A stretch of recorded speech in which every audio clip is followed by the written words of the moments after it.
Welcome back to our continuing coverage of Worlds 2015, where Invictus Gaming is about to go up against Cloud9, who you see making their way to the stage just now. They're still looking for their first win to lock in their spot in the quarterfinals. Important note coming into this game, IG is making a substitution. They're bringing in Time in place of Kid in the AD carry role. So Tabe, I'm turning to you. What kind of information can you give us about this player? Because Time is also a Chinese player and he always play in the Chinese server, and we always met and dual queue in the rank. And he is famous for his feign. Yeah, maybe he can break up some feign games because there's only a few games have feign. Like Double Lift is playing feign too. So in the Worlds, maybe we can see more feign. I've also been told from Spawn during the break that he is known for Corki as well. So I guess they have both options, going either very late game AD carry with the Vayne or the early game pressure. Corki is a pick we haven't seen yet. Yeah, but unfortunately, Time can't rewind himself, and he's not going to be able to really make an impact except for trying to kaboom C9 themselves. So either they're going to try to have some fun and just like, you know what, we're just going to relax ourselves, or let's just play a spoiler and really try to get our win in, because these Chinese teams have a lot of pride and they will definitely want to give it their best, as we saw LGD yesterday. Yeah, the spoiler here would be if they hand C9 the loss, they're 3-3, they'll be playing a tiebreaker to make it out of the quarter, or make it into the quarterfinals out of group stages. If C9 is able to bag a win here, they'd be playing a tiebreaker for first. So a lot on the line for Cloud9 here. Yamato, when we look at this team, they've been struggling all day today. Do they have another recipe for success? It's like, I feel like they are very one-dimensional in the strategy. They have this push strategy with the wave clear mid, and with the Veigar ban coming in and the Azir ban, it seems kind of weaker with the Orianna pick because it doesn't supply the amount of range that these two champions that I mentioned have. And also, like, when C9 fall behind, they tend to not kind of believe in their composition. They just kind of try to do something crazy to get back. That's why we see Elimination being all over the place. We see High being all over the place as well. So I'm kind of worried for the future of C9. But for this particular matchup, it's very, very hard to call. I guess the advantage here, though, is that C9 will be on blue side. We've seen them on red side both times today, where they've had the disadvantage of banning out the power picks like Gangplank and Mordekaiser and getting their mid laners banned out. Is that a string of hope there that NA fans can hold on to? It really is, that they're finally able to get rid of those two bans and try to focus on other bans that are not the Mordekaiser and Gangplank. There's a lot of champions that are really affecting the meta right now, especially for them, because the bans, not so much what they do, but what the opponents do, are unlikely to be able to ban Azir and Veigar. So one of those is probably going to get through to them. If not, they get the Gangplank, the Mordekaiser. They can go back to more comfort picks, because the Lulu for Incarnation, not sold. The Orianna as well, with the teleport into a heavy CC composition, really didn't like it. So let's just go back to those other comfort picks, try to get the win via that. And since IG's on red side, Tabe, that makes it a lot harder for them to deal with some of the things you pointed out. Eliminations Morgana as well as Incarnation's mid laners. How do you expect them then to build a comp that can deal with Morgana? It's really a tough question because like just Crumb said, because today Incarnation has played at Orianna and the effect is not that good. So maybe he is really, like what Crumb said, picking some comfort picks. For example, Azir and Veigar. Maybe there's a crazy idea because they can play freely this game. Maybe they can just ban no Mordekaiser and no Gangplank. Why? Because they are the second pick, right? If they pick Mordekaiser, okay, I can pick two. Yeah, maybe this is a good solution. Let me tell you, though, something that nobody has tried against the C9 composition. The C9 composition has a very low amount of engage. Bing. Play poke against it. Yes. They have a very low amount of engage. Just play poke against it. Play Xerath mid lane, Varus mid lane. Perfect for the red side last pick. Play a poke composition against this Azir composition. That's what I want to see. There's definite thoughts there. There is a slight delay as Time is having some equipment trouble. So while we get that sorted out on stage, we have some more time to talk, gentlemen. But I'll expand this to the tournament, because as we mentioned, IG can't get out of group stage. Cloud9 can with a win here, but even if they don't get the win here, they force a tiebreaker with the loser of the Fnatic and AHQ games. When we look at these three teams, Fnatic, AHQ, and Cloud9, Fnatic's looking pretty much unstoppable. How does Cloud9 match up against AHQ again in this day? What do they learn from the game they played earlier that'll allow them to come back stronger? Actually, it comes down to a coin toss. 50% chance. Are they going to get the blue side or not? Otherwise, I think they're just not going to be able to hold up right now. HQ look impressive in every aspect compared to Cloud9. I'll stop you right there. It actually isn't coin toss. It would be based on shortest average win time. So we'd have to have those calculations run. That team will get the blue side. That was actually a close matchup then. Right. Because it was such close. But, well, regardless of that, the composition that Yamato mentioned, the poke comp, would be very effective. But another point to Cloud9's weak early game is the fact that these compositions that rely on a lot of siege are very late game scaling. The Azir, the Veigar, the Jinx, and Tristana are very slow champions to ramp up. And that's why these two teams, AHQ and Fnatic, have been able to just exploit the early game with the Elise pick and the tower dives so well. They're not prepared for it because in the first day, teams tend to be more reserved. They want to test the waters and see where they stand to the competition. Now that they really know how each team plays, they're like, you know what, screw it, we're not going to play your game. We're just going to beat you in the early game and never give you a chance. So as long as IG sees that same trend and sticks to it, which they could have last game perfectly fine with the composition that they had and they lead, I think they could give this struggling C9 a good run for their money. Looks like teams are about ready, so I'm going to move us ahead to our predictions for this one. It's a big game here for Cloud9. Cloud9 versus IG. Tabe, starting with you, who do you think is going to take it? Of course, I am a fan of IG. I have to support IG. And because on top of what Yamato said, poking composition. We know that Rookie, he has so many, he's really good for his champion pool.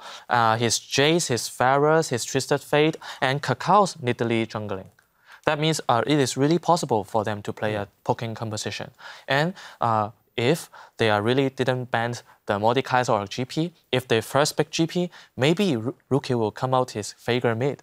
Well, Yamato, you've given IG the recipe to beat Cloud9. Do you think they can do it? It's like I wish I could predict after Champion Select, but for the sake of Fnatic, I'm just going to go for IG because it's very hard to predict out of Champion Select. I think it's kind of 50-50. I think the Champion Select is going to decide it, but I will just go for IG. All right, and Crumbs? I'm going with Cloud9 based on the fact that IG was unable to capitalize on early game advantages in all their games so far, even the games first week where they had a lead against HQ, unable to do so. Same this week. And Cloud9's macro game with Vision is just a step above IG's with their affinity for these carry junglers that just don't provide the vision combined with the underperforming kitties. I just don't see it. If it comes down to a strategic game, even with a poke comp where you need a lot of macro knowledge, I think they are just going to fall short. So Cloud9 for me. All right, Crumbs, holding on to hope that NA is going to come away with one win here in week 2. It's the last straw, before we step into the caster booth for picks and bans, we'll hear how Kakao thinks Cloud9 has high to thank for their decisive objective play. 초중반에는 파밍을 하고 자기 팀이 좀 5대5로 갈 수 있게 균형을 맞춰주는 역할을 한 다음에 그러고 드래곤이라든가 바론이라든가 이런 오브젝트를 칠 때 망설임을 없게 팀원들이 망설임을 없게 좀 오더를 내릴 수 있는 그런 역할을 할 수 있는 것 같아요. 되게 바론 치는데 되게 망설임 없이 치더라고요. We'll find out just how powerful high shot calling can be as his team needs to bounce back from a 0-2 start. And they need to win. If they pick up a win, they qualify for quarterfinals, and then they're playing for seed or waiting for the seed battle to finish. After going 3-0 and really getting a good place in the group, C9 are basically doing the reverse sweep so they can start their quarterfinal 2-0 up in that best of 5 and really get in a comfortable position. So that is next level meta. I talked to Jack, their owner, and he's like, that's exactly what we're doing. Don't worry, guys. So IG, they've subbed in Time in place of Kid. What are we expecting from Time in that AD carry role? I just want to make something clear. Time jokes are off the table. You say it's no time for jokes on the AD carry name puns? For name puns, yeah. Yeah, so real quick, Time played 8 games in the LPL while Kid was out. He played in week 10 and 11. He went 4-4, so a respectable record there.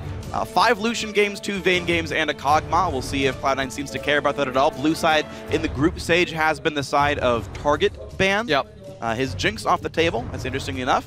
Invictus are likely to ban those 2 that we expect, and then we'll see what branches out if they have room for a Veigar or an Azir ban. And what a difficult position for Invictus. We've seen how Cloud9 have been shut down, ban Azir, Veigar, and Tahm Kench. Those are the 3 bans that both Fnatic and AHQ ran earlier today, and that is what sort of sealed the deal for C9.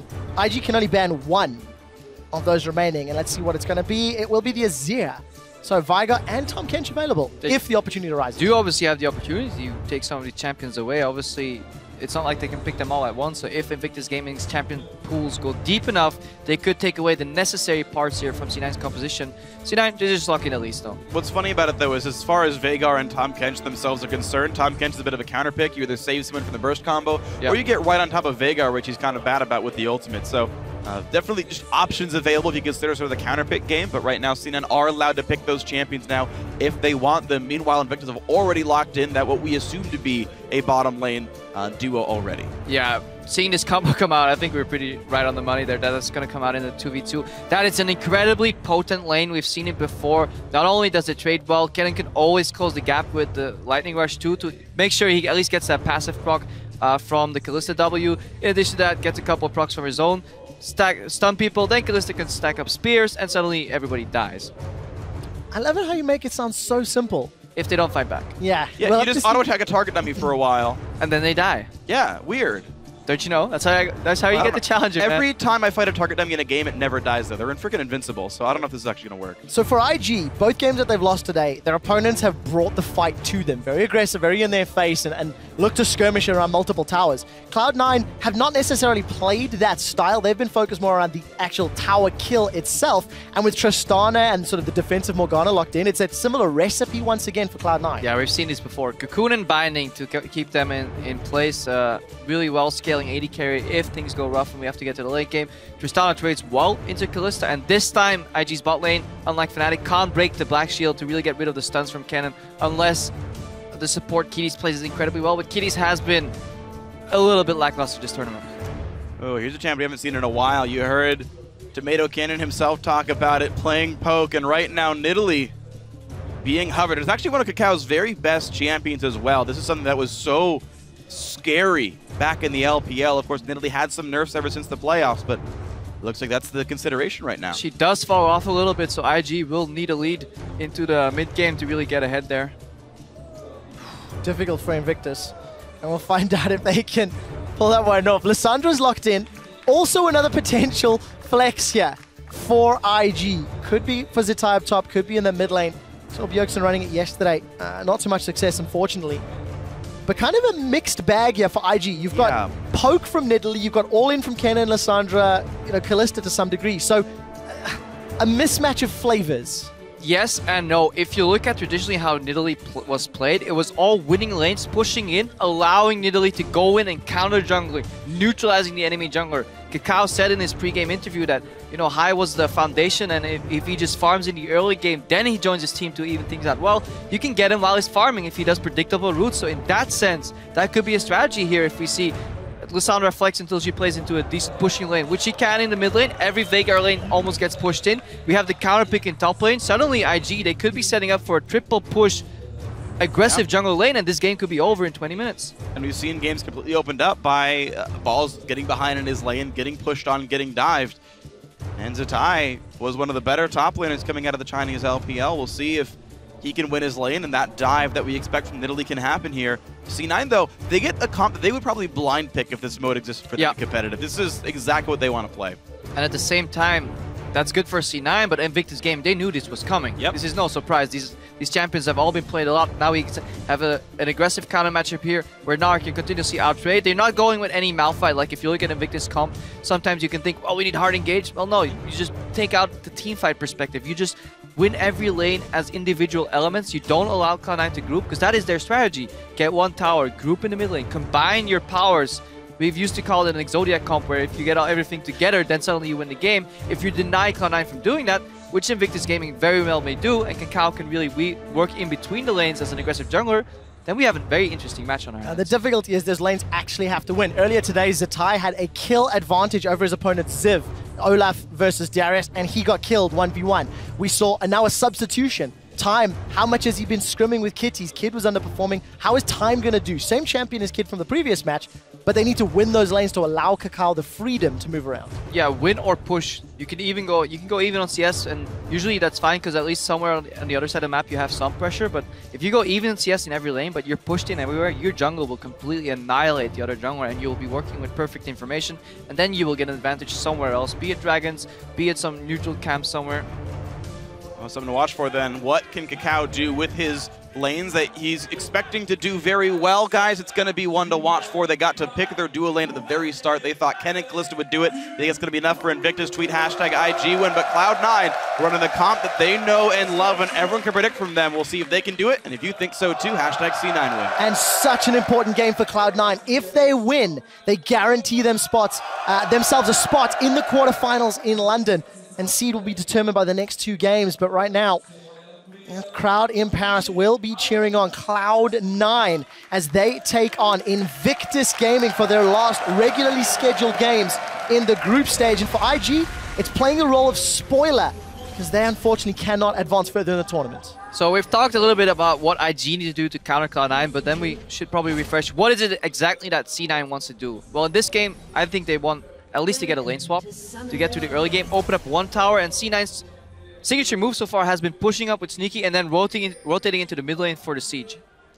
And we'll see if they can do that. I mean, I know back in the North American LCS, we thought that Tristana was a great matchup into Kalista. You could sort of win the short-term trades a whole lot better. And you know, C9 are actually known for playing heavy push, heavy aggressive lanes. Elimination played a bunch of Karma, for example, just because they really relied on getting that lane push going. We'll see if C9 are able to play around that. Kid and Kitties was the starting duo for Invictus Gaming, and they'd been losing lanes so much that in the last game of the World Championship, IG did bring out their substitute. We saw LG do the same thing and actually win some games, and they brought in Flame. So maybe the bench is going to be what works here for IG. Yeah, it's going to be a difficult task. Cloud9, they got their bread and butter comp. They got the style that allowed them to go 3-0. And this is the first time that they were able to get a similar sort of flavor, but it looks like it's going to be standard lanes, however reversed. You can see both Time and Kitties somewhat predicting it. They've moved themselves up top, and Sneaky and Lemon also moving themselves past Gromp. This is interesting. We didn't have the deepest of wards down. There's one revealing the red buff of Invictus. That's from C9, but no such deep wards from IG. So this will be a blind-picked lane swap from what I can tell. Yeah, we'll have to see. Normally you see both teams do camp here because that's what you expect. But Elimination and Sneaky are actually moving in. They have been spotted here, so Kitties and Time are hiding. This could be a really good opening trade. Could be a lot of damage. So early. Already chunked down to half. You never trade until he actually steps into the brush, because then the surprise just gets you at least 2 more auto attacks. So that's already trigger happy here. It's expectable. Time and Kitties' first dual lane here, but yeah, just not optimizing. Could have got more damage. Lemon already burning through some of those consumables. Moved himself up into lane. We'll take a look at these trades. Sneaky about to get aggressed on. Actually going to put that explosive charge onto Kitties and gets 1 or 2 autos while Time's on the backline farming. And before we move on to the other lanes, any Morgana lane is so centered around the bind. It's almost like Blitzcrank, where it's a zoning tool more so than the power that the bind actually brings. If you miss your bind, you will immediately see good bot lanes just step up on you and trade, because you have no counter trade potential. That was a good trade still from Sneaky's on Kitties there, but overall, this guarantees that IG is pushing. That's 1 check mark already. Pushing top. Let's look at the mid lane. Well, Lissandra's already at Incarnation's tower, so that's 1 check there. The only remaining lane is the bot lane. And we're going to see that one actually is pushing away from balls here. He's actually pushing Zetaya back under his turret, but Meganar about to be popped. Could be something to be afraid of, but right now both junglers are just hard farming. No wards have spotted Kakao's jungle path. All C9 knows that he didn't start on his red buff, but that's not exactly a surprise for anyone. Luckily for C9, Elise is a very sustainable jungler, so Kakao will probably not get high down in the first invade, because Elise just stays a lot higher HP in the jungle, and it's so risky to move into Elise's jungle without any vision. So Kakao probably looking for a first base, and then we see what his plan will be exactly in this game. Well, we do take a look at the minimap, and you can see that Balls is actually pushing in towards Zetaya on the bottom lane, but the 2 other lanes for IG are pushing towards Cloud9. And for Balls, this is his 5th performance on Darius this tournament. Really showing that he prefers Darius over all others. And he's got himself an advantage already early on. So Zetaya, not having the greatest of days. As we said, he does have a big minion wave to farm out, but lost 1v1 earlier. And we'll see if Balls can get an advantage in that lane. Elimination actually skilled pool. This is something we don't really see too often from Organis anymore after it got nerfed. almost into oblivion. Does barely any damage, so it may we still see 1 point for the gold income. Yeah, to trade him, but he's using it on the waves even to prep for farm. So now he's actually trading with it for the gold income. I still prefer 2 points in bind, honestly, to go for the aggressive trade. Rookie here. Nice. Easy peasy escape. We talked about how predictable Cloud9 is the team, but first of all, High gonna go in. Nice flash by Rookie to get away. But as we said, C9 picked the same champions every single game. Before the Veigar, actually it was after the Veigar show, I forget actually, but the Lissandra very good into that one. High getting jumped on by Kakao, has to flash over the wall. Kakao still in range though, jumps in, gets first blood in High's jungle. And that is exactly what Crippo was talking about, pushing lanes, and you can see the play evolve. Kakao inside Cloud9's jungle, he had the support of Rookie, and that allows him to secure first blood.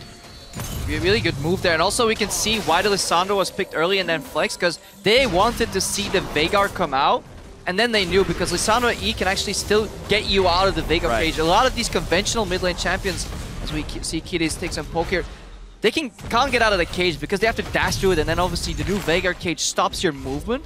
But Rookie can send his projectile over and he warps, he blinks outside, so that actually makes it really easy to play into Veigar. In addition that he can self-cast the ulti on himself, so a lot of counterplay. Zetai's in trouble, gentlemen. He needs to crunch out. It's gone into non, flashes the point-blank cocoon. But Summoner Spell blown, so High has been able to get 2 Summoners. However, he has given up first blood. And High has been revealed, and look what Kakao is looking to do. Well, he's going to look to hunt. Now he's on the hunt as though he's playing Rengar, but he's a different feline. This game, High forced run away after Chilling Smite to buy a bit of distance, and now the Spiderlings will just tank the Javelin. He'll be okay.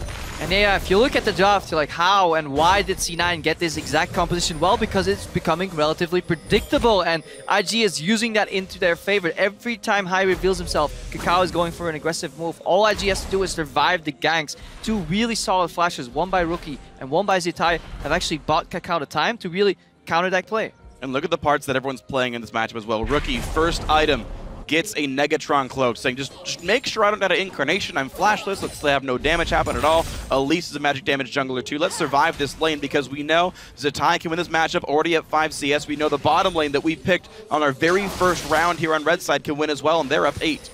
And what I also like about Rookie, not only the itemization and the decision-making from the team comp, Lissandra is somewhat of a soft counter to Veigar. That Glacial Path allows you to get away from the Event Horizon. You can self-cast your ulti and survive. Kakao, once again, in the same area as High. Javelin Toss, if that connects. There's even a teleport from Zetai. It's going to be 4v2. These guys need to leave, but Kakao's already here. The stun comes in. Balls is 6. Has to flash. Thankfully for him, no Meganar. Just transformed back to the small one, but another Javelin hits means the kill comes through. Time gets the credit. 2-0 IG. I absolutely love this play. IG is slowly whittling away at C9, so C9's reaction is, well, we will switch the lanes up, just like we wanted to do earlier in the game. But at this point in the game, IG used that fact to their advantage. Instead of trying to match whatever C9 is doing, they just move their weak pieces away from the weak side and they move to the strong side. Teleport with Zetai to the top lane, gank and die from Kakao, and so they trade even towers, but they get a kill to boot. Yeah, unfortunate for Balls to die. Sneaky Lemon kind of would have liked the whole, oh great, we get a 2v0 a turret. We love destroying these things, but as you mentioned, a lot of damage to the top side of the map. It's going to be a very low turret, but into the mid lane. Incarnation's dead. The Event Horizon comes up. Kakao gets one more auto attack. Apprehend into the wall means he's stunned. Ball sidesteps and dunks to get 1 on the board for Cloud9. And able to trade 1 back. C9 getting their gold okay. It's a 700 gold difference only because the top turret hasn't died yet. But with Balls leaving that lane, it's only a matter of time here for Zetai to knock it down. Kiddy's moving in here. Balls is snared. Not quite level 6 yet, and obviously Sneaky's lurking around the corner. But keeping these trades 1 for 1, it keeps C9 in the game. At the same time, it prevents them from doing what they want to do, which is set up those pushes in the side lane and then allowing them to move into the mid lane. That's IG's loose condition right now. Getting 5 C9 members in the mid lane that could just push into the tower siege and throw binds and cocoons at you. You really want to keep the map open, and they're doing a great job so far. Oh, we Sneaky rotated. Managed to help out in the middle lane, buy some time for Balls, and gonna start trying to knock down that top outer turret. Time has said snap, moved himself to the bottom half of the map, and I also just noticed IG have got that deep pink ward behind the red buff of Cloud9. Been alive for a little while. Let's keep a track on how much information that's going to give IG as this game progresses. And look, Rookie is no longer AFK shoving into Incarnation because it feeds him too much AP right now. He's using the threat of Kakao ganks and just leaving the lane in front of his tower. Incarnation also has to pick up blue. Again, this reveals high. A mid laner doesn't just walk into the blue buff and magically gets it. You know the jungler is there. And then we now know that high will likely either path to the right or up. And let's see if IG can read that and really get a already warded. Going. They actually already know he's there. You can see Zatai is already walking backwards. He's a full screen away. And IG able to basically trade objectives again. Tristana, Morg want to push. They know that. But the bot lane turret is already being attacked. C9 can only do it first, but it's still going to go down 2 for 2. Numbers advantage for IG on the bottom half of the map. Kakao is moving towards the Dragon Pit, but he's placing traps, placing wards. Found a pink ward. And Cloud9 is sieging the inner turret. So IG going to clear out a pink. Maybe a tower dive being set up. Look for the cocoon to connect. Teleport's being channeled from Zatai. No, that's Rookie instead. And he's not going to follow through on the Glacial Path. And here comes the TP in from the rest of the team. Zatai getting pulled in. Not yet Megadar. They got to get him first. That will be the tug before anything else can happen. Fears the minions away. Elimination survives, but of course High has still died. Rookie is alone, but bot lane's still getting pushed. Yeah, look at the bot lane. The remaining members here from IG are pushing in Rookie. Fantastic E, but still gets clipped with a slow. He managed to survive. Flash away. Tower is still standing. They should trade one tower for one and a kill for kill. Invictus Gaming hold themselves a 3,000 gold lead and can peel back for Dragon. Exactly, because they sent their bottom lane down there the first time, and while Cena had all their antics up in the top jungle, Kakao went and warded before he made the exact same style of dive to knock that bottom turret down, so they've already got control. People are already there. It's going to be, yeah, 1 for 1, but a Dragon for free to IG. IG actually have been playing pretty fantastically well when it comes to mechanical plays. That was a 2v5, I believe, in the top lane, and they went 1 for 1. Getting Rookie out of there. Also, the confidence that he played with. He could have flashed out of that Veigar cage and then easily eat out, but he took the greedy approach. It's like, I'll see how far I get with my E. If I then fail, I have an emergency flash. And just seeing this IG play a lot more confident, a lot more proactive, and just smarter, countering their opponents. This is not something we've seen the last few games with them. Certainly not. And for Cloud9, they're trying that tower dive up top. A little risky, a little scary. Just how much doubt is now being set into their minds. On the verge of going 0-3 on the day. Of course, not entirely out of quarterfinals, even if they lose here, but the possibilities significantly lower for Kakao. Gonna get caught out. There's an event horizon and a very early, respectful flash from Kakao. He has to, man. You got to respect the event horizon there. I don't know it in Portuguese, unfortunately, but Kakao's still having to run away, but now, of course, he's flashless, walks onto a pink ward. That's a risky one. He will explode, and Sneaky gets kill number 3 for the team. Cage not quite landing on anyone else, but C9 looking for that mid push. Yeah, look where C9 is and how many members. This is something we've seen before, and Kakao, he respects the cage, he respects the dark. But then he steps into the pink ward and he doesn't realize there's another dark area right behind that. People are across that wall, so you really have to keep respecting it. So this could be a little bit of a tempo swing in favor of Cloud9. They will have the final outer turret knocked down while still having their own mid to fall back on. Kitties gets caught and apprehended backwards. Fate's called back to time, but that's a double! Boom! Incarnation gets the kill. 5 on 4, and Cloud9, they may want to look for more. Instead, we'll back away. Big minion wave on the bottom half of the map, and wards to be placed. And C9 can run their time. No summoners, no ult, but Rookie's going to be there first to wave for C9. Don't make the quick move to go down there. They're going to let that farm be taken. A couple of wards down, C9 going to retreat. And now you can really see how frail a 1v1 composition is once it falls behind, in a sense. It is incredibly strong if you can lock the enemy down because there's almost no counterplay once it's in full motion. Yep. The problem is if you don't get into full motion, you make one mistake in the setup, then you get punished so hard. C9 with a fantastic group, a couple nice cages, and kills to boot. Well, Invictus had the Exodia comp, but when he walked for the pink ward, they activated C9's trap card, and suddenly all went poorly. It's still a 1,200 gold lead, though, even though turrets are the same and kills are the same. Look at the farm lead, top lane and jungle specifically. Actually, even the mid, there's a lot of members who are significantly out farming, so the laning prowess of ING and the farming speed of Kakao keeping them ahead. Also, you have to factor in that a Veigar can be down slightly in gold and still have the raw amount of power in the game. Incarnation hasn't been doing the greatest. He's now sitting on 91 bonus ability power from that Baleful Strike, but he's playing forward with pressure, so he's not maximizing the perfect CS, but instead he's looking for these cage opportunities, and honestly, it is the right approach. It's still roughly, what, 1,700 gold worth of AP for free? Ballpark? Yeah. Which is something you have to always factor in. And we just need to see whether or not Incarnation can find the targets. Because there are some ways to avoid it. The Fate's Call if he tries to hit Kitties by accident. The self-cast on that Frozen Tomb from Rookie as well. So there are some small windows to outplay. It helps if Time walks into your cage and then flashes out when he's projectile. So, you mean like this? Traveling. Time, Eventorize it. Oh, he can't move anywhere. I think he's gonna go down. Dodge No. the W, perfect. Well, Incarnation decides not to throw the Primordial Boost. Later in the game, it's enough to make that move and then just do QR. At this point in the game, Incarnation does need this full combo and maybe even another iteration of the Q, but you can already see the pressure he's putting out. He's no longer being pushed back in his lane, and Kakao can no longer find High because High is simply just grouping with his members, and the time it takes for Kakao to go anywhere, a potential siege could arise. So C9 with a lot more proactivity in this phase of the game. So Dragon should be up in about 2.5 to 3 minutes time.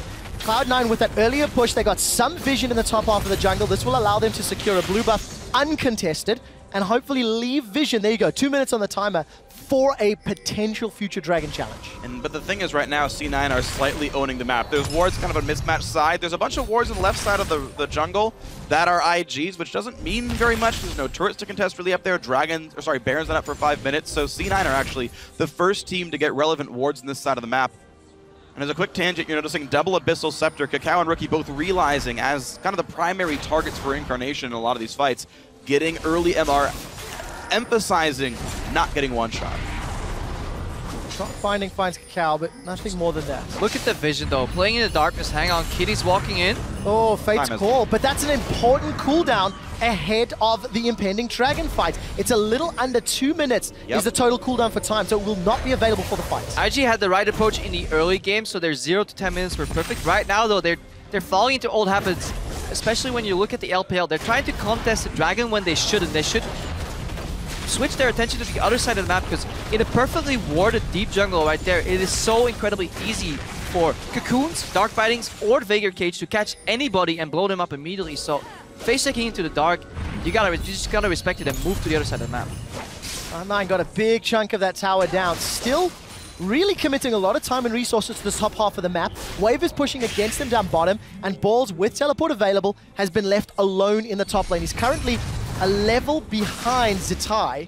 Yeah, this is most Balls games really, is he gets behind in the lane matchup and the rest of C9 creates him the room to catch back up. But look, C9 actually don't care about the Dragon. They only care about the illusion of the Dragon. And now they've used that time where IG pick up the Dragon, the second Dragon, to buy Balls some more time to get even in that matchup. They don't really want it. They just want you to face check and come and fight you for it. So this is IG up playing into C9's hand. We do have to obviously be afraid of a potential 5 Dragon later on if there's some mistakes coming on, but we're looking at a very, very even mid-game. Cloud9 decide, hey, not worth the risk. They've peeled out, committed too much time and resources, and even though they've got the crowd, they will have timing, so they know there's some freedom, and IG gonna get it. I mean, the auto's recalled back here now. Zitai can try to back up and try to get back up to the top turret, but Balls is getting enough time with this early Black Cleaver to get some pretty significant damage down on that top turret. Say tower for Dragon, but what we saw was there a tower and 3 waves for the Dragon here, evening out that XP advantage, and everything happened in full vision. IG had 4 members on the Scarlet Crab. It doesn't get easier to shot call when you have complete information. Well, mini-map, Sneaky's aware something's fishy. Oh, he knows. IG have got vision control of the river bush. This is where you just throw the bait in front of them, dangle it, just to make them interested long enough to wait, but not... They're still scary there. enough to get No, caught. Sneaky, don't. Sneaky, well, Sneaky's going to get dunked. And that was it. Only 2 of them. Didn't realize there was more against the wall. A huge misplay. Sneaky goes down by a well-executed trap of Invictus Gaming. And now they can go push mid. On the numbers advantage, Zatai's Mega Null will be timing out. And the rest of IG gonna wait for another minion line to conga its way to the Christmas cage. Cloud9 gonna look to defend the best they can. They have looking pulled for a cage fight here. They pulled Balls down, still not level 11. But he doesn't use his teleport, and it looks like Cloud9 can hold for the time being. IG just lost their primary engage though on that pick. Because if you look at what they're bringing to the table, Kitties is secondary engage. Zitai with Gnar is secondary engage. Kakao is just damaged. So all the really hard CC that is targetable is on Rookie. Without his ulti, he gets blown up immediately. More importantly so, there's no way to disable the Veigar. If you go in for any hard engage, Veigar Cage comes out and you get denied. Either you get stunned or the team that follows up on you gets stunned, so you really want to buy some time. And then you need the Zonias or the ultimate available for Rookie. Unless they can stack the CC right away. A flash ult from Rookie, throwing in Kitties and somehow getting a knock up into the chain stun. These are possibilities, but of course, it will be hard. Flash down, ulti even still down from Rookie as well. Now, we mentioned the top lane turret getting chunked earlier. I just want to point out that it is still alive at about 300 health. The threat of the frozen mallet rush Gnar was too great, and Balls actually backed out quite early and finish it down. And look at Kakal's build. Not only did he go second item Abyssal, a QSS picked up as well. Wow. Get himself out of those bindings or even Event Horizons. Like, it's more MR, but it's a defensive build. It's one of these suboptimal routes just to deal with some of the threats that C9 have. It looks suboptimal, but when we saw Score face off against the Veigar, I think it was yesterday, he went in every time and he almost got blown up immediately as a tank Rek'Sai. Yeah. So somebody has to take that cage. You can't wait for him to not cast it. That will come out at one point, and the most ideal player to do that is either your support or your jungler. So in that way, it does make sense for Kakao to take that approach. Alright, he can stay alive as best he can. Of course, you mentioned the support tanking it. Kitties can always get ulted out, so you hope for C9's sake you never see Incarnation's ulti come out for that Kennen. We'll see. Lots of Magicers being stacked on the team means it is an easier playground for Darius and Tristana, who are not being itemized against in any meaningful way right now. You can feel the slowdown now, as the inner turrets are so much more difficult to siege. Cloud9 had a good ring of vision, but they may be falling prey to some shenanigans as Invictus have moved their way into this bottom quadrant of the map. Balls smell something fishy and will back away in time. There's no real vision for Cloud9 in their own jungle, and they are losing some control. They're moving to the Baron area already, though, faking a potential bait here. Teams don't really have too much vision in the Baron pit or in the Baron area at 20 minutes into the game, especially if your jungler is not running Sightstone. Remember, this IG is playing a very spread out style with very limited amount of wards. Trinket upgrades will be fundamental for this to work. Kitties is going in, slicing Maelstrom. Incarnation's in trouble, but look at that Event Horizon. Fate's Call will get him out alive. They've got the teleport from Balls, and IG tried to set it up. And now the teleport's on cooldown, so Balls can't show up, and Sneaky was spotted on the top side of the map. IG had a small power play. Not going to get much for it, but you saw how close it was to killing Incarnation. Yeah, the CPM here for Incarnation is around 6. 1 cage every 10 seconds here, cage per minute. That's what we can expect here. So every 10 seconds the cage can come out, so that is actually brutal in fights. Zatai taking a bit of damage. C9 on the hunt, trying to knock these guys back. Of course, mid-tier 2 is available, and the waves coming with them. C9 have zoned out Invictus for a precious few seconds, but not enough minions there to actually push the turret down. The Spiderlings chase through, but here comes the engage. Here comes Zatai. No Mega Gnar just yet. Rookie ults in. High's in trouble. Frozen Tomb's down. He gets gnawed against the wall, and it's Time that picks up the kill credit. Incarnation and Sneaky trying to deal damage from the backline, and Sneaky's forced to rocket jump and then flash away. It's a 2-for-1, as I think Rookie was unable to follow through on that glacial path. Cloud9 managed to survive, but they lose one extra member. And that's with them stopping the immediate Mega Gnar. It only gets better from there. Cloud9 now losing a lot of their flashes. They just didn't have the tools to deal with the engage. Cage was down, they were out of position, they were too clumped up, and obviously they were focusing the primary tank there in the Mega Gnar form from Zitar, so that was a really poor fight. So C9 in a sense got lucky that they got out of there alive 2-for-1. They did have to burn a lot of flashes though. You can see the Cocoon comes out, tries to stop the one. Now Hy's just an easy target though, he's not very tanky at all. Runeglaive and Abyssal, one of the squishiest builds you could go for. They're just thankful that Zatai actually does die. It gives Sneaky that rocket jump reset and the flash over the wall. Yeah, if Time actually moved backwards to heal his top laner, or if they worked together, healed each other, that could have actually been another dead Sneaky right there. Unfortunately, Time only goes forwards, and that means finding kills onto Balls. As he's got that Hurricane completed, Blade of the Ruined King, a CS advantage. So substitution at 20 minutes, I think it's fair to say working out thus far. Different itemization, different build, and Time showing up. Also he's maxing E, which is necessary. Yep. The attack speed, Emax build, Hurricane's in there as well. Now, during that replay, the top lane tier 2 did die, so if you look at the gold, it's very close. That's C9 finally getting their 4th turret kill of the game. But Dragon number 3 is already here, and with a player like that, of course, IG are there on time. It's going to be an easy rend, an easy pickup. Dragon number 3 for IG. C9's going to start sweating. C9 is still grouped. We can imagine that their plan is to just go for a Baron play around the timing of Dragon number 4 and then hope to close out the game, or convincing map control fashion to deny that 5th Dragon. But it is a risky game they're playing. And it is a very close game so far. Despite Cloud9 giving away advantages to IG throughout the entirety of this match so far, they are staying relevant in gold. They have been down in CS, but Incarnation has farmed up a sizable lead over Rookie. And it's on a champion that scales so exceptionally well. IG seems to be chronically underwarding though. 3 sweepers for vision denial. Kitties obviously gets Fate's Call out of this cage right here, but look at the vision that C9 has on the map and how much vision denial they have in their kit, especially because even if he doesn't run the side stone, he does have a couple of nice wards that he's placing, and Kakao invested a lot in this defensive build, and I feel like IG are running out of vision. Well, we can look and see that they're mostly only having wards on their side of the map, though it's where C9 likes to play. The tie walking forward, close to Mega Nart, down a bit low. Cage comes through. Oh! Holy crap! You don't face check those brushes, not against the Veigar. He doesn't care if you're a tank. He just blows you up. Easy bind into CC, chain, But and then the only MR MR in Tai's kit is in his shoes. And the thing is, he wasn't Mega Nart, so no bonus stats, but quick pro tip for the Veigar players out there. Second item, Void Staff, always. It is the better damage item in pretty much all circumstances, so the early Void Staff definitely being a big deal for that. Mathematically, it's true. Is there a counterpoint if you get an insane amount of AP off your Q when Rabadon spikes it up? Basically, no. Because your damage is so high, like it requires like really extreme situations, and in almost all basic cases, Void Staff just is better. Incarnation has farmed 3 needlessly large rods worth of free AP on that Baleful Strike. Let's watch that again here. You just see slow motion. Goku goes wide, but Bind hits, and then it's not hard to land that Cage. Also, the Cage keeps Incarnation and Sneaky Protect. Look at the placement. He could have placed that Cage to the top right too, but he just makes sure that if people really want to go in a straight line towards the carries, that they actually get clipped by that Cage too. And it's the little things right there, and then you blow up one target. And the difference between the IG lineup is if they hardcore engage and they lose their primary engage, then they can't really take fights after that. C9 can take repetitive fights. Bindings come up again, Cocoons come up again, bigger Cages come up every 10 or 9 seconds by this point, so comfortable position. There is the possibility, the only problem we've seen from both teams, when they find those individual picks, there's very often not an optimal objective to go for. You know, they have been getting some damage on towers. Out of are dead, Dragon's dead on respawn. So Cloud9, they've regained some tempo back, regained some control, but look, there's not a lot of deep vision inside of IG, so C9 have to look again for more face checks, and look again for more picks to maintain control. That all depends on your definition of an objective, because people can rate vision control around that. Oh! Flash engage. Goodbye.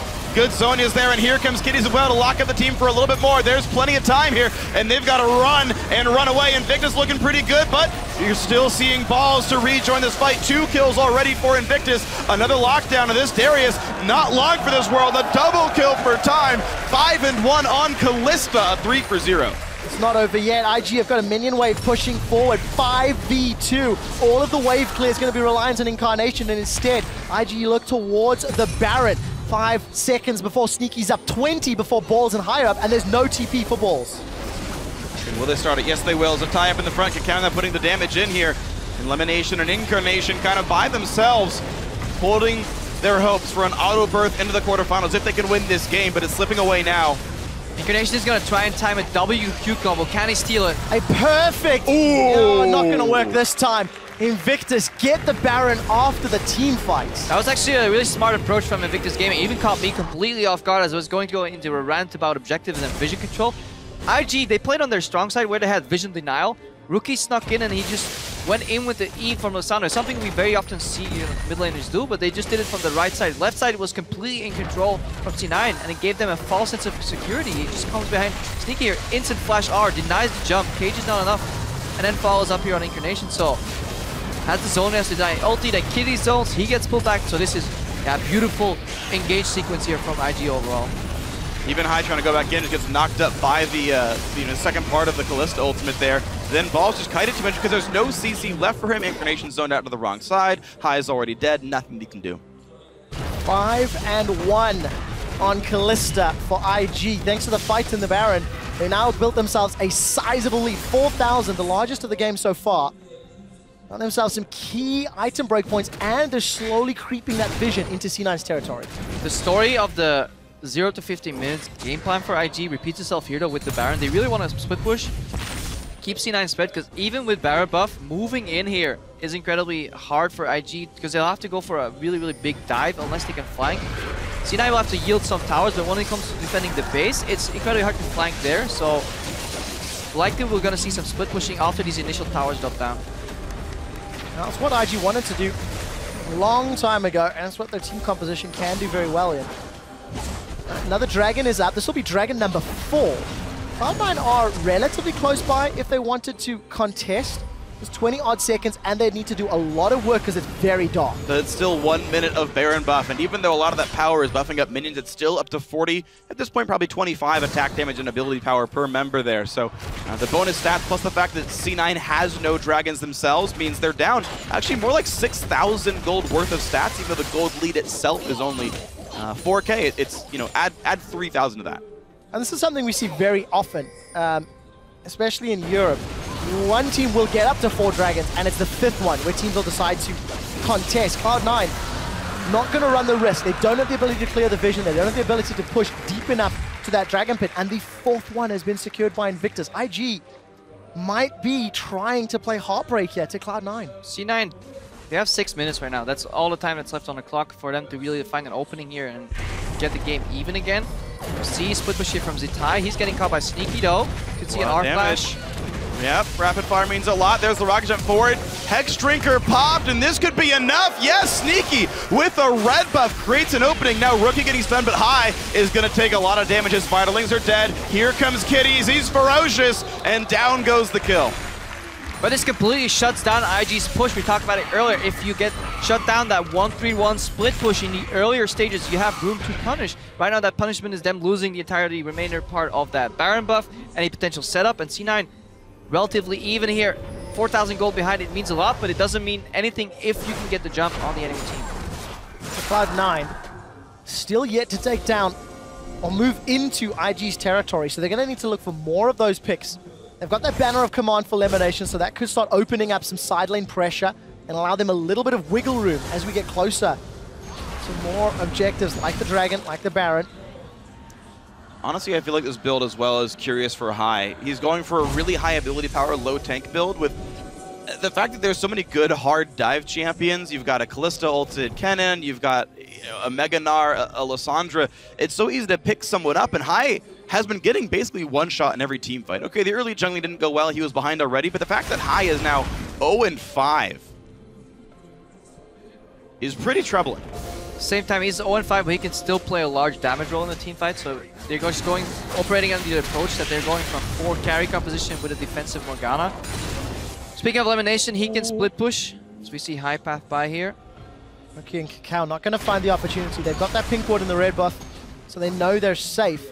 And again, playing aggressive inside Cloud9's jungle. Surprise elimination didn't go for the Zeeks here to buff up that Tristana even more, especially since his build is a little weaker, since he had to opt into the Hex Drinker. Yeah. Split push, it can help you a little bit, but it's rough into, especially just these melee split pushers, or these 80 damage split pushers that will just tear apart that tank in like 2 hits, so. It does help them with the siege if they ever get Baron. Then it's incredibly, really good for C9. Yeah, Sneaky itemizing a lot of magic resist with the Hex Drinker and QSS means he's not... It's just weird, they're splitting their roles so oddly. I guess Sneaky's trying not to get one shot and the QSS helping that, but they're kind of over-prioritizing defense in the wrong roles and then over-prioritizing offense on the wrong roles. That's what it feels like to me. Well, we'll find out if it affects the next big team fights. 2 minutes to Baron, about 3 till Dragon. Balls has got teleport available. He went down to meet Rookie, who also has his TP up, as does Zitai. So more map play options available for Invictus. Double Zonius, double QSS picked up, but a bit of a lacking of Mercury threats. Mercury threats are incredibly good against compositions that C9 likes to run like they do right here. I think TSM actually ran a similar composition and the enemy team just continuously kept picking up those Mercury threats. So IG looking to just get out of those cages with the QSS and then hopefully to deny some damage with the Zonias. Well, 1 minute on Baron Nashor. Already a 4,000 gold lead, and this pink ward allows Rookie to sneak in. No one knows he's here. Well, Balls may find out very soon. Or Lemon. Not going to run the risk. Every single time we see Rookie or Kakao inside Cloud9's jungle, there's not a whole lot of support around them. It's a 1 or 2 man invasion squad, and they're getting away with it thus far. Cloud9 is sticking primarily to their lanes, sticking primarily to the CS that is moving towards them. But they're closing their eyes to the real problem that's about to emerge. 30 seconds from now, Baron will spawn, and there's no vision setup whatsoever for C9.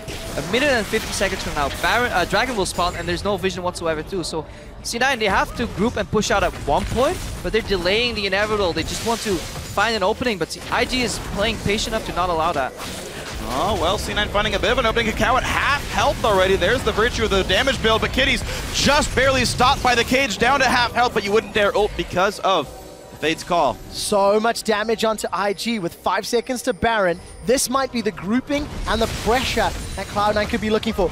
Balls did channel that teleport. He's with the group, but look at the minion waves pushing against them. Cloud9, they need to deal with that as well as trying to get vision. So much to juggle. Well, we'll see if C9 can juggle this turret down first. IG looking around the side. They got the hunt on the balls. He's okay, though. Top lane, as you mentioned, is pushing down, and Zatai can run over and use teleport if he needs to.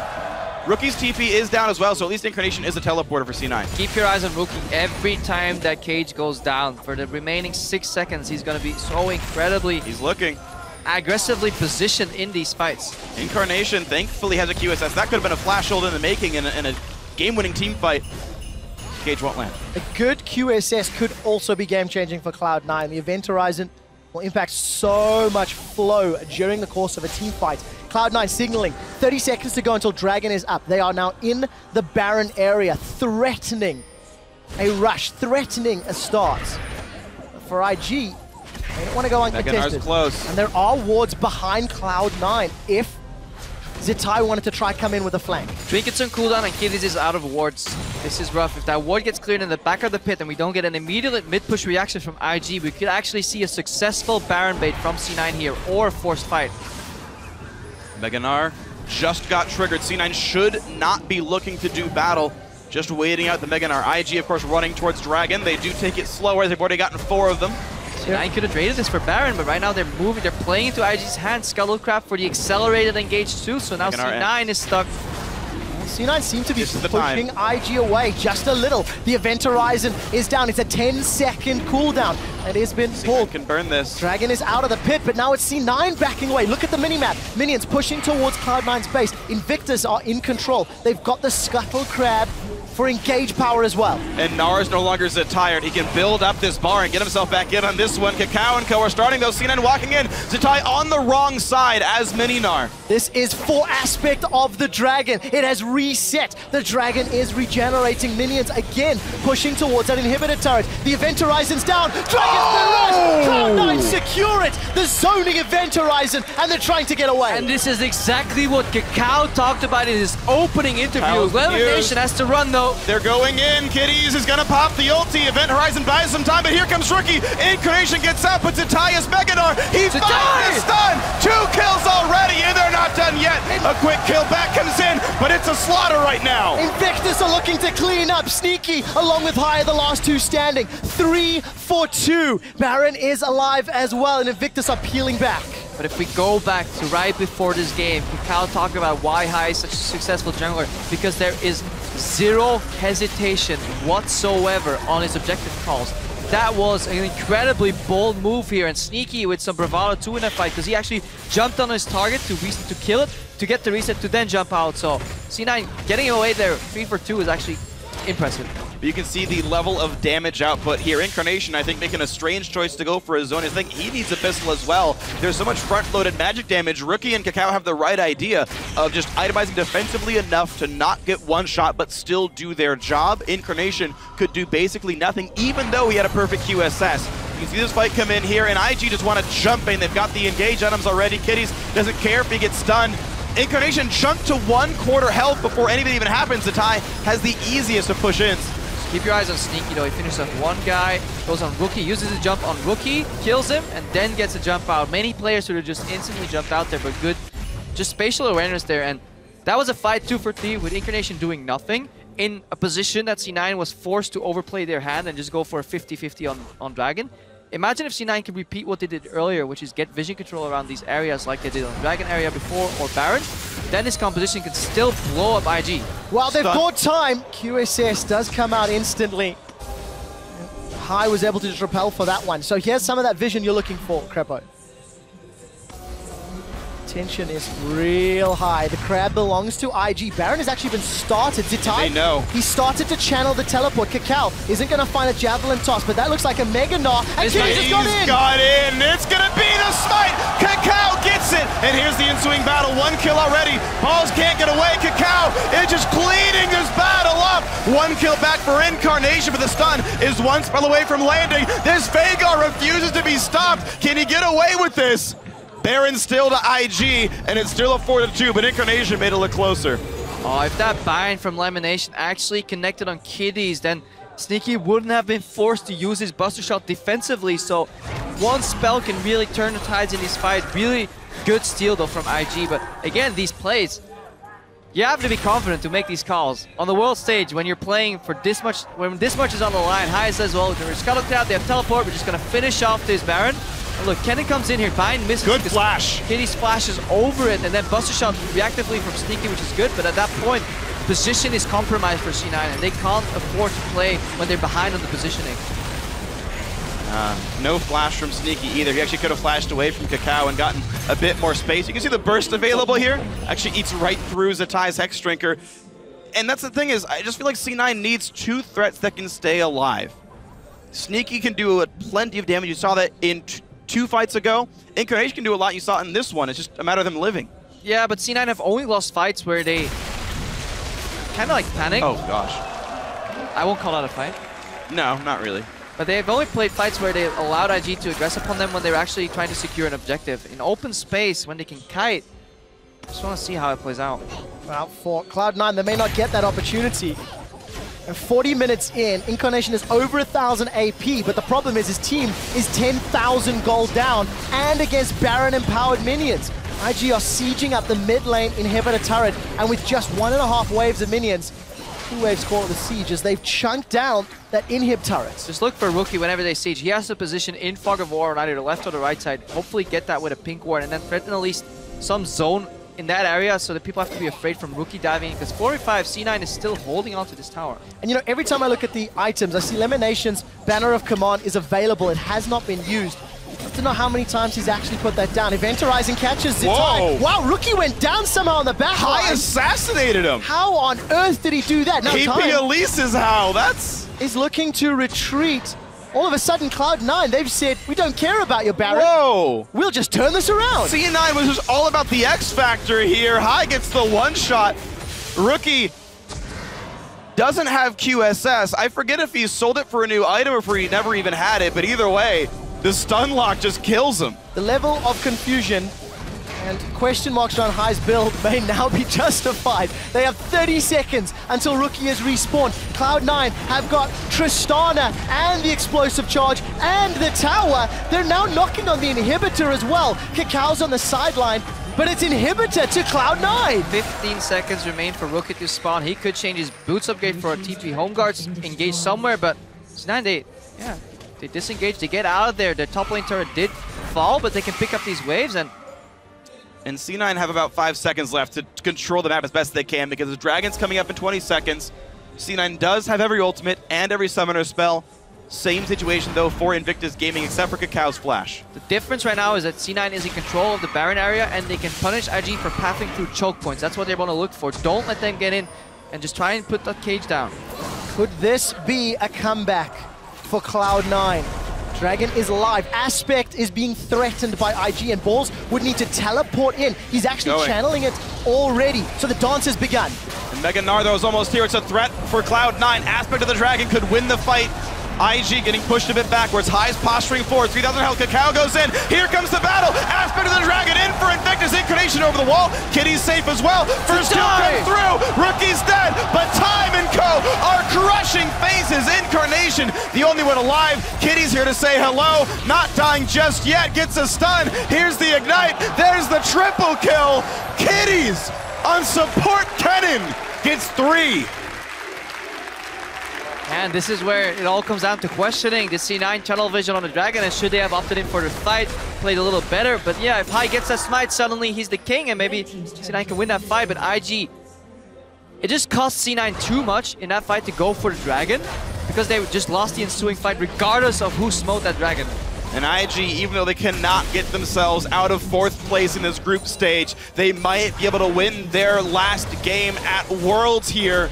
Time in the roster, 9, 1, and 8 on the Callista. And Kitties with some great engages as well. There is nobody to tank the Nexus turrets for IG, so they will settle for 2 inhibitors. They did lose a Nexus turret of their own thanks to supers, but this is that fight once more. Yeah, Balls is positioning offensively here to... Actually, no, he didn't even do that. Balls went in for the Dragon. There was just too much tunnel vision because Darius' role in these fights is to move and prevent people from coming in and doing exactly what Zidai did there. 3-man Meganar. Look at where Incarnation ended up in that fight. That means something went wrong at one point and people were zoning and peeling enough and they were tunnel visioning on that Dragon. You can still win a fight where people get aspect halfway through. But it's incredibly hard because it's so easy, hindsight. You know, we get a replay, get prepared, nice. You're like, yeah, hi. We're not playing for a quarterfinal position and to go 0-3 on the day, which is what Cloud9 is facing. But for Invictus, they pull timeouts in the final hour, and he's 9-1-8. His Kalista performance is leaps and bounds better than what we saw from Kid, both last week and earlier today. And IG are just, honestly, they're punishing C9 who are looking weaker. Let's also keep that in mind. C9 have not had a great day on the Rift and on the stage. Don't forget though, at this point, one full combo from Incarnation deals over 3,000 damage. So he only needs like 2 parts to that. He can literally one-shot time. Once he gets his flash, he can flash in QR and time is gone. Well, that would mean IG would be out of time and their base could die. Incarnation. Yes, it would. Yes, it would. We'll need to wait a little longer because his flash is not available for one of those combinations. Zetai is going to start charging up that Mega Gnar after he gets caught by a Dark Binding. And it's currently Incarnation in the bottom lane dealing with the supers. He's pushed that wave out, bought a little bit of breathing room. Trying to look for superlatives, different words. Yeah. And Invictus going to back away. But it's 2 dead inhibitors to 1, so someone has to respond to the bottom lane. Probably going to be Incarnation because he still has teleport. There are a few wards still here for C9. They see this coming. The team's coming across. Teleport coming just to walk a bit closer. C9 trying to stop the Baron attempt. Zetai stuck in the pit. Baron's at 5,000 health. They can't finish this off. Zetai forced out, but he's close to Mega Gnar. He could try to come back in. And all the while, bot lane's still getting pushed in by supers. Mercurial Scimitar was used by time. He can't run the risk of being caught by any of those skill shots. C9 do not try to finish the low health Baron, and the dance has begun once more. IG finally playing with patience until Zetai flanks Incarnation, catches him in the cage. He's stuck in the pit, no flash, but Sneaky still has the black shield. 1 Mega Gnar in towards Balls. Elimination, the only man taking the Kitties ult. Time survives. Cacao kills off Incarnation. Rookie gets the second. Sneaky forced to flash, but Zonya's buys time, and Kitties again is the man engaging the fight. Sneaky, the last man alive. He's gonna go down. And that's gonna be game. There's super minions pushing onto Cloud9's Nexus, and to play spoiler in the final hour, Invictus Gaming will be knocking down the Nexus. It looks so good, the cage fight for John C9, but it wasn't enough. IG close out. They are on to the Nexus turrets, and Invictus Gaming pick up a win against Cloud9. Well, time to go down in history books, being undefeated at the World Championship this year. His first and only performance here at the World Championship. Had a great game for himself. This felt a bit like the IG I think we wanted to see, that many people had predicted as being at the top of their group, but instead they still finished 4th. Yeah, IG, with that roster swap, really invigorated their play. And they added another dimension to their play here, really. Yeah. Came out. So, what does this mean for the rest of the day? First of all, I love hearing the Parisian crowd yelling IG as well. Great support, regardless if they're home team or away. The next game is Fnatic AHQ. If Fnatic win, they will clinch first place and force a tiebreaker with Cloud9 and AHQ for second. Right, whoever wins that game is the #1 team, whether that's Fnatic or whether that's AHQ. The winner of our next match is the #1 seed in the group. The loser of that match will be facing Cloud9 in a 1-game tiebreaker for that second quarterfinal spot. So both those teams that we'll see up in the future have 2 chances to win 1 game to get into the quarters. And C9, continuing that North American trend, 0-9 for NA teams in the last week of the group stage. This could be 0-10, or it could be 1-9, and they would secure that second spot in the quarters themselves. What a story. How Cloud9 first of all get to the World Championships, then they come out the gate swinging 3-0 last week, only to truthfully be picked apart. It feels like their play style has been dissected, and even IG, who were weaker today, also took a win. Well, back when Cloud9 was the North American team, back in Summer Split 2013, they just played the same champions and the same comps and the same strategies every single game and said, I dare you to figure us out. And no one ever did back then. As time wore on, it got harder and harder for C9. And now they're at the World Championship, one of probably their hardest moment ever yet, being such huge underdogs. And they still go back to that one strategy style. And I don't know if it's being daring or just being, we actually only ever knew one style. You know, each year we pick one and we lock that in for the rest of the world championship here. And this is what it looks like here. C9 still playing the same champions over and over again. And, you know, this one, it didn't work out absolutely. One style to rule them all, you know, one style to bind them. Well, but unfortunately, you can flash over those and the Morgana doesn't hit them. Sadly enough. But yeah, really, really big difference here, stylistically, coming out from this group composition versus the spread out early game. IG knew exactly what was coming even before Champion Select was done. So they played around it, and I like just the way Kakao played this early game. Really, really smart, used information, aggressive pounces. Remember when some point in the game, we saw Hai being spotted bottom. He pounced over the wall, the exact frame where Hai was really in front of him. And that knowledge really showed that IG could come back and actually finally play to the strengths of their composition, which was refreshing to see. And you have to step back and then look at all of the Chinese teams. EDG go through as the only Chinese seed to qualify for London in the playoffs. Both LGD and IG are now dropped out for the first time in the World Championships, having not all of the Chinese squads through to the playoffs, and just disappointing performances. Yeah. When they're knocked out, all of a sudden LGD finds some life yesterday, and IG, similar story, finally against Cloud9. I mean, arguably Cloud9 underperforming as well, but just a disappointing group stage for three teams that were very, very highly rated coming into the tournament. Yeah, and it's just, it kind of goes to show you've got to play the games. When it comes down to it, you can have favorites, you can have players that are supposed to be very good, players that dominated their region, but you come here to Paris, you play in the big stage, you play in front of this crowd, their baguettes are waving, they're yelling. Every time you click Pantheon and Champion Select, and I mean, all that, it's a different environment. You've got to get used to it. You've got to be able to show up when it comes to Worlds. Week 1 C9 did show up, and that was beautiful to watch, but here they are playing, honestly, sort of, I guess at the level players expected of them. They were probably supposed to be 4th place in this group. I think that's fair. They're at least guaranteed 3rd, so that's still better than most predictions, which ruins more people's pick'em brackets. Including mine. Including mine as well. But the point is here, C9 still, of course, have that chance to play up. They still will wait the loser of Fnatic versus AHQ. That is, of course, a possibility for these guys, and maybe they will be the first and only North American team to make top 8. Yeah, they could. Although I have to admit, there was a distinct lacking of baguettes being waved in the crowd. Today, yeah. Hopefully they can up their game. We'll speak to Chips and Noir and find out if they can get them to wave their baguettes. Guys, we're going to head to Shox at the interview stage to talk to IG support. Thank you very much, guys. Indeed joined by Kitties, who unfortunately your team is out, but you still got a really nice victory here. Can you talk me through what happened in this last game and how you found the strength to do this and play so phenomenally? 就是这次比赛虽然你们没有晋级，但是你们最后一场比赛打得非常精彩。然后想让你跟我们仔细介绍一下这场比赛的经过和发生。最后一场是我们拿到卡尼斯塔跟凯兰嘛，然后最重要的体系是我们本来团战阵容需要就是靠我或者兵法去强开团，如果说能开起来团战的话，队友就会有很好的机会切入。那个时候也要看一个机会，就是纳尔的能量嘛。 他能量太低，我们不能上。Okay, so the Kalista and Cannon comp is really important. It basically gives us a tool of engagement, as well as we have Lissandra. Lissandra is really good in forcing a team fight.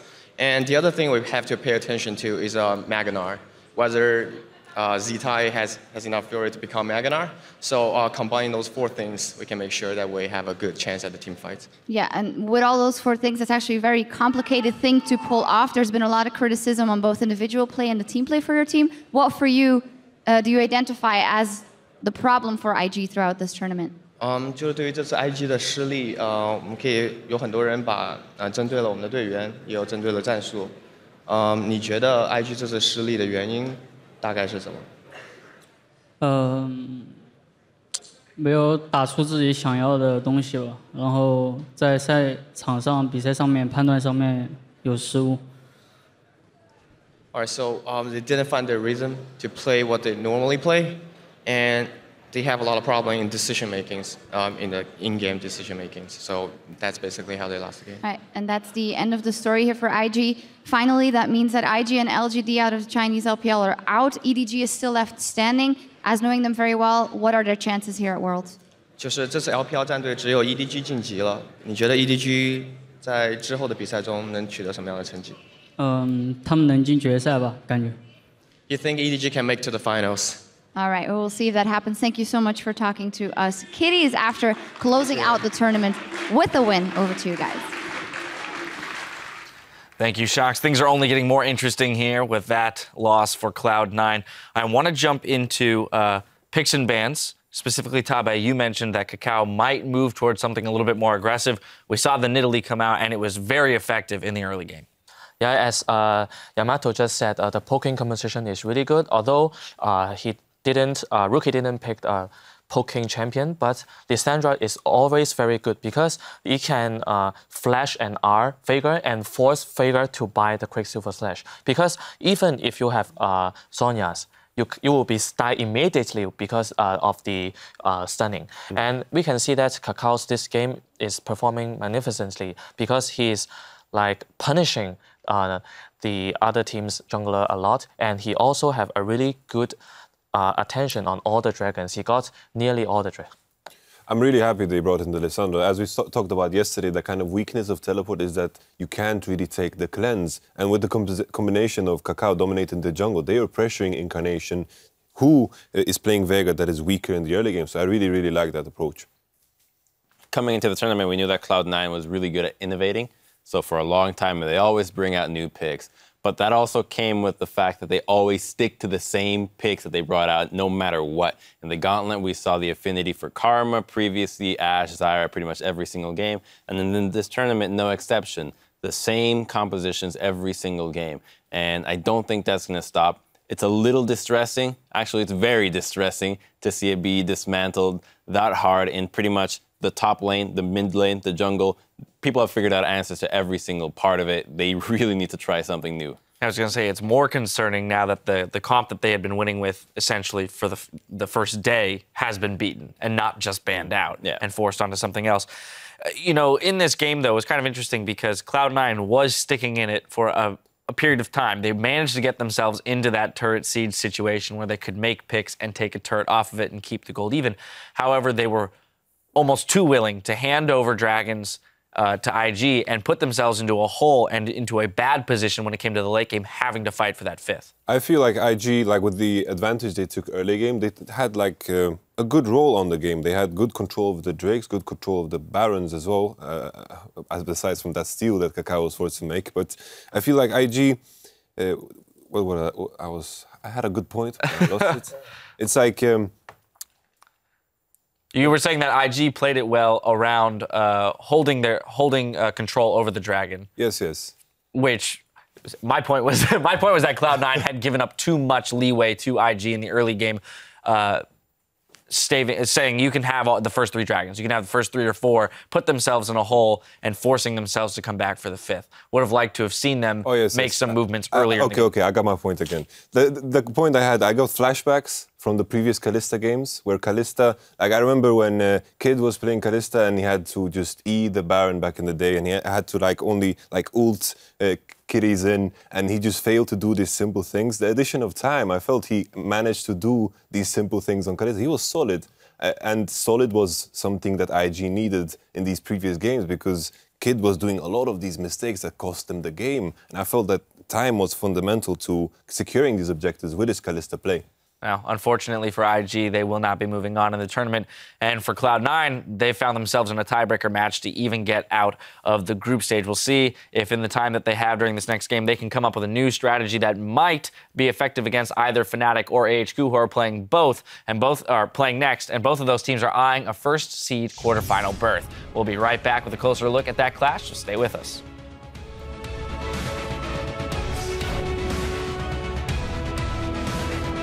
Dude, we're about to get LGD'd, man, I'm scared.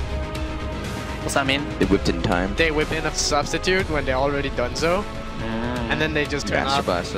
Gets caught and apprehended backwards. Fate's called back to time. And that's a triple! Boom! Incarnation! Incarnation gets up, but Zatias Megadar, he finds the stun! 2 kills already, and they're not done yet. Kitty's safe as well. First kill comes through. Rookie's dead, but Time and Co. are crushing phases. But Zhonya's buys time, and Kitty's again is the man engaging the fight, sneaking the last man alive. He's gonna go down.